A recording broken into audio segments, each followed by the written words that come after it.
Hi, Nicola, and welcome to the Your Way Global Women's Conference. And more particularly, thank you so much for sponsoring this event. Because of your kindness, we were able to facilitate this experience free for all to attend. You are pretty much putting your money where your mouth is because you are passionate, aren't you, about empowering women and people in general. And one of the things that you're also passionate about is letting people understand that there's more to life than just hard work, despite the fact that that's important. So I just want you to know, just come in and just tell me, what do you mean by there's more to life? And tell us a bit about your journey. Thank you, Bernie. What a lovely introduction. I'm delighted to be here today, sponsoring this event. What a great opportunity to bring together, especially in these really difficult times, so many women.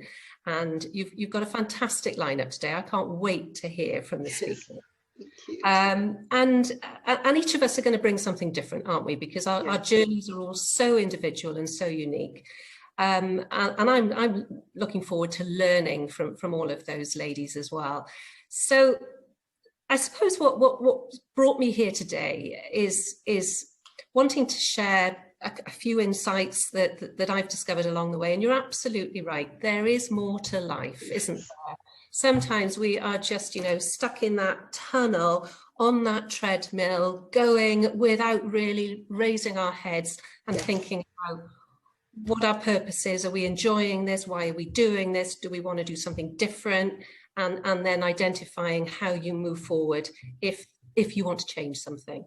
Yes. So yeah, I've been on a journey where, I've worked very, very hard over a long period of time, sometimes too hard. And you know you're working hard at the time, but what you don't necessarily appreciate until you've had opportunity to get perspective and to reflect is what the impact of that can be on you. Yes. So, a potted history for me is after university, I did a degree in French. I worked for a multinational automotive systems company, which was a French company. I was very lucky. It opened up a brand new greenfield site in my hometown in Swansea, and they wanted a French-speaking young graduate, and I made it my mission to get that job. So I joined the company, and it was quite a male-dominated environment. The work ethic was long hours. If you walked out of there at 4:30, 5 o'clock, it was a massive open plan office, and people would raise their eyebrows and look at you and even say, "Oh, half day today, is it?" That was the culture of the organization. And at the time, I had a very small boy. My son Tom was 3-4 years of age. So that was my baptism, if you like, into the world of work. And I thought, well, this must be it. This is how it's done. And this is, if you want to get on the career ladder and you want to open up, opportunities, you've got to show that you're willing to knuckle down and get on. So that's what I did. Yes.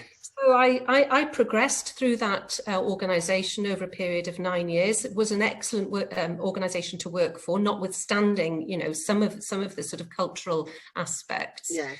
But they heavily invested in their people. They opened up incredible career opportunities on a global platform. And I progressed. The only thing was that I wasn't internationally mobile because my husband was a small business owner in Swansea. Both our families provided tremendous support to us during the early years of our family life. So I really didn't want to step away from all of that. And my husband couldn't just, close his business overnight. So I had to make the most of the opportunities that came along to me, and they did come along. And I had tremendous development as I worked through a range of different functions within that business, starting off in sales and marketing, moving into the technical sales and the engineering office, going into a role then in logistics and production planning. Wow. And forecasting. And then eventually I thought, what about HR? I've sort of seen all the other functions of the business, but the one that was really grabbing me was HR. So I was working very long hours at this time of my life. I was up and down the country, and when I was in sales, I would leave the house at 5:30 in the morning, leave my son sleeping in bed. I would do 300-400 miles, visiting 2 or 3 clients in a day, and come back at 10 o'clock at night to see my son sleeping in bed. Wow. And I did that for several years, and I just remember him saying to me, "Mummy, I don't see you anymore." And he was the sweetest, loveliest little boy who meant everything. Not seeing his mum. So I realized that was not sustainable, that had to change. So it was good to get out of sales, because it was the sales job that I was doing all of those miles. Ended up then heading into HR, had an opportunity to do a project. And that then opened up the doors for me to get my first position within HR. My daughter came along then when I was 28, and everything was going really, really well. I was looking forward to stepping into HR. I did my CIPD qualification, and then suddenly the economic climate changed massively. And the parent company decided that it was going to close what was a flagship plant in Swansea. And they were going to move everything to the Czech Republic. Wow. So 500 jobs went, including mine. And it was heartbreaking to see that so many people had worked so hard and invested so much, to then have effectively the rug pulled from under their feet. It's not as though the plant wasn't successful. It was a flagship plant, but the economics of the labour costs in Wales meant that it made better sense on a global stage for that production facility to be moved to a cheaper country where the labour costs were lower. So, at that point in my life, I thought, goodness me, I've worked solidly for 9 years. We've got a flagship plant here, and now it's out of our control. It's being taken away.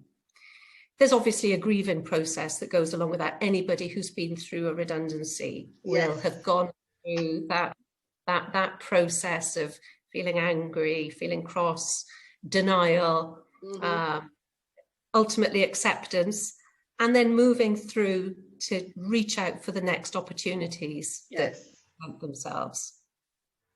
And I'm pleased to say that, it wasn't too long before an opportunity came knocking on my door. I was planning to have 6 months off with my children and really quality time. Wasn't meant to be. I was given 6 weeks, and then I was headhunted to join a further education college as their director of HR. So then began sort of chapter 2, if you like, of another roller coaster. And I, for 16 years, worked within a very large further education college that was going through very difficult times, as all further education colleges were during this time. So we're talking about the austerity years, we're talking about budgets being slashed, we're talking about round after round of having to do redundancies and reducing our costs and getting leaner. So it was challenging, it was rewarding, but it was a treadmill, an absolute treadmill. And then there came a period of time when the Welsh government were rationalising the number of further education colleges in Wales, and it went from, I think, 24 down to 13 in a period of about 3 or 4 years. and each college had to try and buddy up with a local college and merge effectively and rationalize, all the senior management jobs. Obviously, a lot of streamlining was going on, and it was about improving quality, but it was also about being more agile and leaner. So there was a huge amount of work then that was needed to make this merger happen.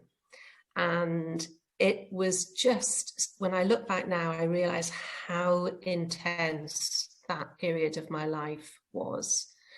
I'm talking about 2 years to August 2010 when the merger happened, and all the work that goes on before a merger in terms of due diligence, yes, planning, engaging, consulting, putting together new structures.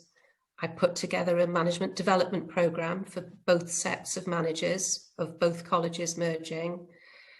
And you're doing all this extra work on top of the day job, because the day job is still there.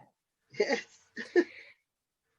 Then I remember, every night sitting in our lounge, my husband watching the telly, me with my laptop on my lap, working solidly. So, working maybe till 1, 2 o'clock in the morning on the plans, on all the resources that were needed, on the communications, writing papers, reviewing structures, all that huge amount of work that goes on in the middle of an HR director's desk. But as you are saying that, Nicola, I'm thinking about what you said about your induction to work. Yeah. And don't you think that actually prepared you for that occasion, looking back? Yes, absolutely. I think it certainly did, because I had developed this very, very strong work ethic. Yes. Where you just keep going and you do what needs to be done. You don't complain. No one's going to listen to you anyway.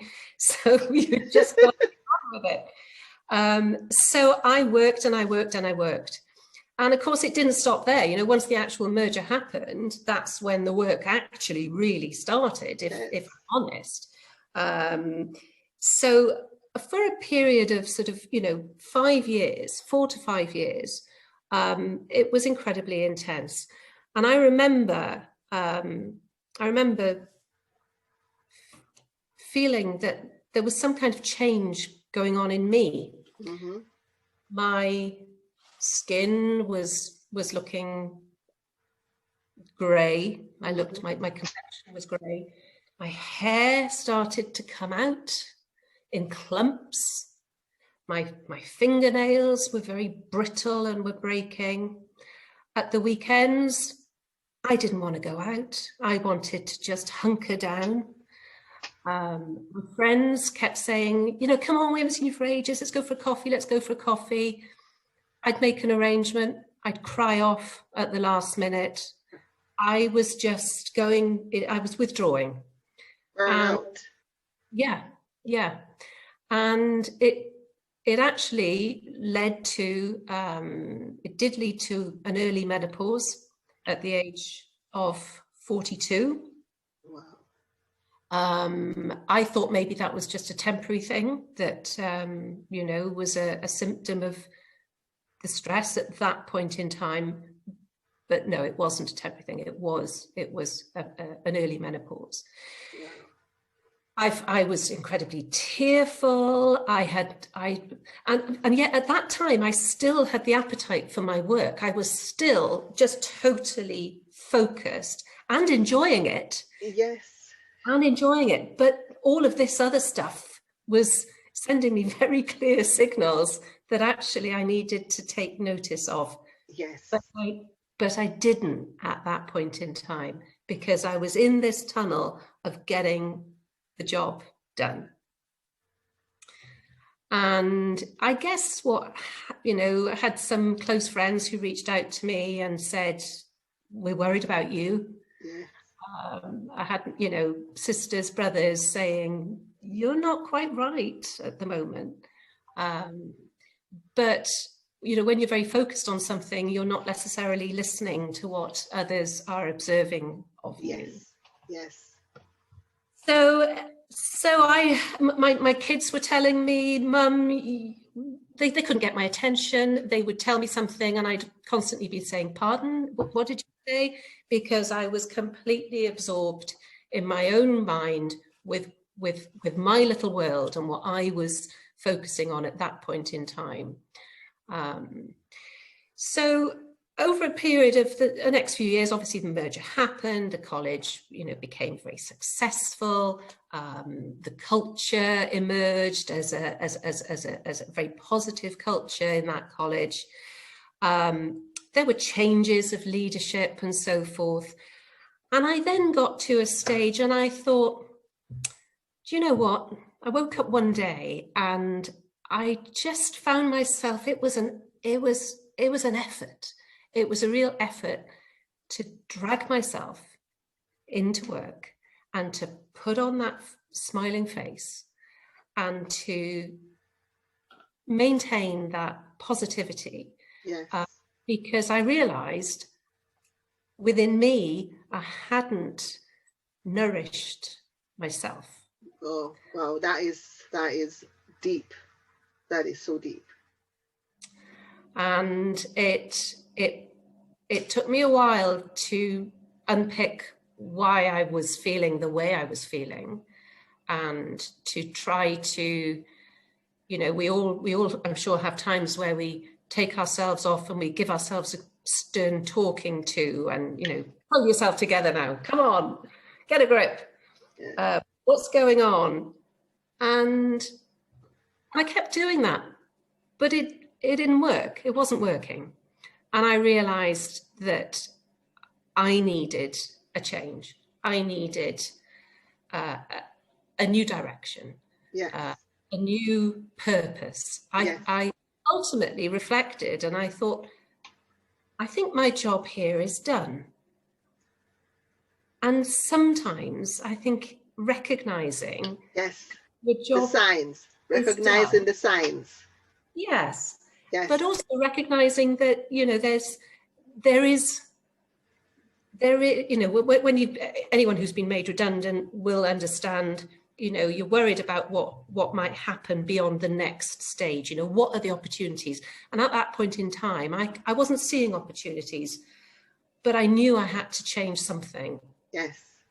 And I knew I had to take time out to Yes. nourish myself and to focus back on what I wanted, who I am, what excites me, and, you know, how can I make a difference? That's incredible, and that just really encapsulates your what you're doing now as a business with NSP HR Solutions, because coming to terms with the fact that you had to nurture yourself and you had to take a holistic approach to your new business that it's been going on for 2 years is all about that, the NSP. Tell us about what it means, the acronym, and just tell us about the spirit behind that of the business. Yes, okay. So NSP, they are my initials, Nicola, Sean's my middle name, Sean Perkins.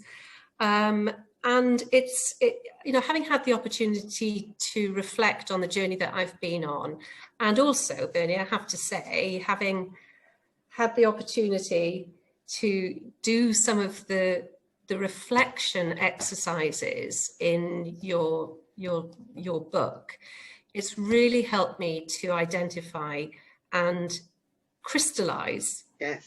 my values. Yes. It's really helped me to crystallize them, and they do align nicely with my brand, and that is, my business is about nurturing the clients and the businesses that I work with.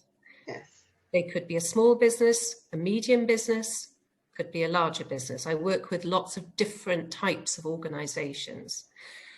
I also work with female chief executives in a coaching capacity. Yes. And often those chief executives are wanting to make that next step up in their career, they need that little bit of confidence building, and they need a bit of nurturing. Yes. And I provide that through my coaching, which is a strength-based coaching model. And the strength is the next bit, actually, because that's the S. It is about strengthening my clients. My whole ethos is that you nurture in order to strengthen. Yeah. And that can be stretching, that can be challenging, that can be being devil's advocate, that can be disrupting and turning things upside down and saying, why are you doing it this way? And they'll say, because we've always done it that way. Yes.